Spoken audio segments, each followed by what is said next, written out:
Welcome to Counter Narrative News today, bringing you daily news on Saturday the 14th of January 2023. Going to Ukraine, Kazakh people have set up solidarity yurts in both Kiev and Bucha.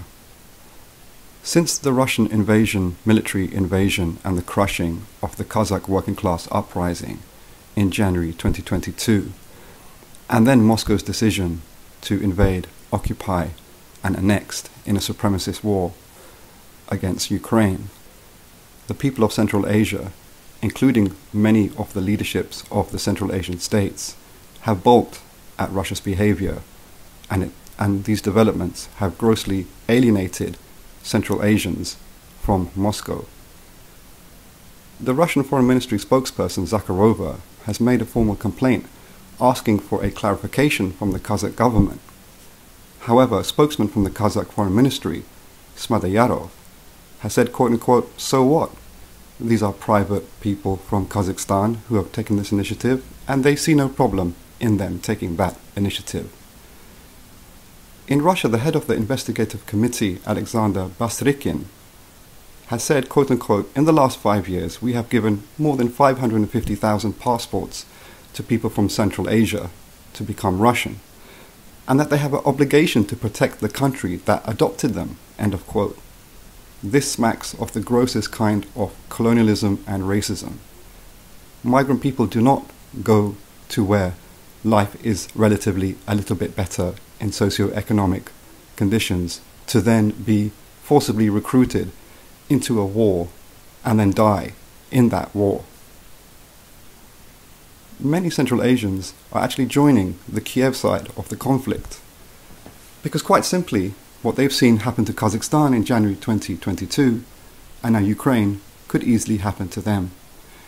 Going to Syria and Israel, Netanyahu and the new far-right government of Israel has said vis-a-vis Damascus that, quote-unquote, "We see no problem with the Assad regime. Not one bullet has been fired on the Golan," end of quote. The Golan Heights is an internationally illegal occupation by Tel Aviv. But on the Syrian side of the Golan Heights sits a whole number of different political interests, including, of course, the Syrian government and their somewhat awkward partners in the Iranians in Tehran, but also militias and armed groups like Al-Qaeda and others who've been backed in a Western allied with the Gulf monarchies internal civil war in Syria for the last decade. Having fought this civil war for 10 years, we can see that the conflict in Syria has sucked up hundreds of thousands of Muslims into death and injury, millions in internal displacement, has exhausted the energy of the people involved in it and those drawn into it. And on the other hand, the Gulf monarchies, which are close Western client states, and Tel Aviv have remained safe throughout. Going to Peru, right-wing President Boluarte has apologized for more than 40 deaths of protesters. The chief prosecution in Peru as well has denounced the state vis-a-vis the protests. The protesters have basically brought the whole country to a standstill, or, in the words of the revolutionary movement against apartheid in South Africa, have made the country ungovernable. In the Ayacucho region, a union leader has been arrested, Rocha Leandro. He has been accused of association and connection to the revolutionary Sendero Luminoso, or Shining Path, or Peruvian Communist Party, which conducted an armed struggle, albeit with a viciously political, sectarian, problematic element to it, but nearly captured state power in the early 90s. Whatever the limitations and some of the gross fundamental mistakes of Sendero Luminoso, they still indicated a period in recent history in Peru where several revolutionary leftist armed guerrilla groups, also allied to, or in general, the grassroots of workers, peasants and students movements, conducted a very militant mass movement against the closely US allied state in Lima.